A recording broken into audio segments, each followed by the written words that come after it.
ध्यान देंगे और कोशिश करें कि जल्दी से जल्दी जो पीड़ित परिवार है उसकी हम लोग मदद कर सकें। सर चौसा में राकेश टिकैत आ रहे हैं, क्या उनके आने की सूचना है हम लोगों को, और वैसे तो लिखित में कोई आवेदन या कोई अनुमति के लिए पत्र आयोजकों की तरफ से नहीं मिला है, लेकिन सूचना हुई है और सुरक्षा व्यवस्था हमारी मजबूत है। चौसा में पहले से ही वहाँ डिप्लॉयमेंट है, 3 चरण का डिप्लॉयमेंट है, वहाँ 3 स्तर का हम लोग नज़र बनाए हुए हैं। सर लगातार किसान भूमि अधिग्रहण मामले के कानून को लेकर के कई तरह की भ्रांतियाँ भी है।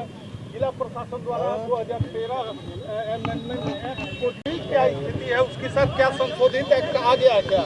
देखिए, एक भ्रांति जो सिरे से खारिज हो जानी चाहिए, और जो लोग भी किसानों को भ्रमित कर रहे हैं उनको भी और किसानों को भी स्पष्ट रूप से समझना चाहिए कि ये कहना कि 2013 के रेट पे मुआवजा मिल रहा है, ये बिल्कुल गलत है। जो मुआवजे की राशि तय की गई है, जिस वर्ष में मुआवजा दिया जाता है, उसके पिछले 3 सालों में जो ज़मीन का निबंधन हुआ है उसके रेट का एवरेज निकाल के दिया जाता है। इसलिए ये कहना कि 2013 रेट पे दिया गया, ये गलत है। हाँ, ये सही है कि 2013-14 के MVR पे तय हुआ है, लेकिन जो लेटेस्ट रजिस्ट्री हुई है 19, 20, 21 इन 3 सालों में, उनके जो रेट है उनका एवरेज निकाल के दिया गया है। ये बात जब किसानों के प्रतिनिधि आए थे जिला पदाधिकारी महोदय के साथ वार्ता के लिए, उनको लाया गया था। 3 बार वार्ता हुई, तीनों बार ये बात उनको एकदम स्पष्ट रूप से बता दी गई थी। उसमें से अधिकांश प्रतिनिधि इस बात को समझे भी, उन्होंने भी कहा था कि ठीक है, हमारी बाकी जो मांगे उनको आगे पहुंचाया जाए, और उसके बाद वो वार्ता ऐसा लगा कि सफल हो गई। अब बाद में क्या हुआ, बीच में कौन से तत्व आ गए, ये तो कहना मुश्किल है, लेकिन ये कहना है कि 13 के रेट से दिया जा रहा है, ये सही नहीं होगा।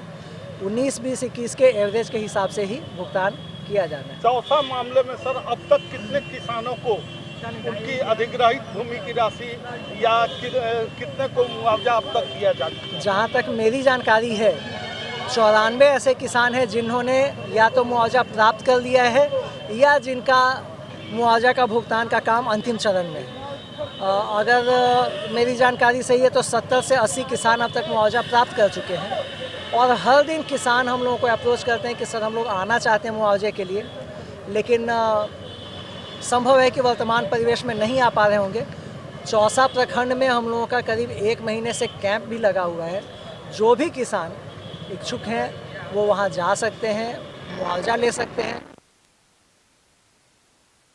कि आप आपत्ति दर्ज करवाते हुए अपना मुआवजा लें कि हम ये अभी ले रहे हैं, लेकिन हम इसके संतुष्ट नहीं हैं और हम इसके लिए जहां भी होगा उचित मंच पे जाएंगे। और जैसे मुझे पता चला है कि उनमें से कई लोग हाई कोर्ट की शरण में भी गए हैं, तो माननीय आदेश आता है तो प्रशासन। कब तक चालू होने की संभावना? निर्माण कार्य अंदर का काम चालू हो गया है। चूँकि 14 तारीख को और 15 को मकर संक्रांति और रविवार के कारण प्लांट में पहले से छुट्टियां थी, इसलिए काम बंद था। आज जो जानकारी हम लोग को मिली है, श्रमिक लौटने लगे हैं, अंदर का काम शुरू होने लगा है। धीरे धीरे निर्माण कार्य गति पकड़ने लगेगा। वाटर पाइपलाइन की स्थिति? वाटर पाइपलाइन में डिमार्केशन का काम पहले ही हो चुका था 80% के आसपास। अभी काम ठप था, रुका हुआ था। हम लोग उसकी भी समीक्षा करेंगे। पहले हमारी प्राथमिकता है कि किसान जो इच्छुक हैं, जो मुआवजा लेना चाहते हैं, उनको मुआवजा दिया जाए। और यदि किसानों के मन में कोई भ्रम है, कोई दुविधा है या कुछ संवादहीनता की स्थिति है, तो उनका अभी भी स्वागत है। जो वास्तविक किसान है वो एकदम संपर्क कर सकते हैं। हम लोग पहले भी कुल मिला के 5 चरण की वार्ता हो चुकी है, जिसमें 3 बार तो जिला पदाधिकारी महोदय के साथ वार्ता हुई थी। अभी भी वार्ता के लिए चैनल खुले हुए हैं, क्योंकि वो हमारे ही किसान हैं, तो वार्ता के लिए कहीं कोई समस्या ही नहीं है। बहुत बहुत धन्यवाद। सर, बक्सर जिला में लगातार दलितों पर अत्याचार बढ़ता जा रहा है और पुलिस प्रशासन विफल नजर आ रही है। पुलिस प्रशासन बिल्कुल विफल नहीं है। हर मामले पे कार्रवाई हो रही है। हर मामले को उस मामले के मेरिट के हिसाब से देखा जा रहा है। इस मामले में भी जो मामला अभी आया है उसमें भी छापेमारी हो चुकी है। गिरफ्तारी भी हम लोग आश्वस्त हैं कि बहुत जल्दी होगी। हर पीड़ितों को पूरा न्याय मिलेगा। बक्सर के छोटकी सारिमपुर में एक दलित परिवार के आंखों को फोड़ दिया गया है सर, और बेवजह सर। ये मामला संज्ञान में है सर। इस मामले को पुलिस में उनकी जानकारी में आया है, वो देख रहे हैं, इसकी सत्यता की पड़ताल कर रहे हैं। और जैसा मैंने बोला कि हर पीड़ित परिवार को न्याय दिलाने के लिए पुलिस और प्रशासन प्रतिबद्ध। हमेशा पीड़ित सर दलित ही क्यों होता है सर? ऐसा बिल्कुल नहीं है, ऐसा बिल्कुल नहीं है। पीड़ित होता है, हम लोग पीड़ित की जाति नहीं देखते।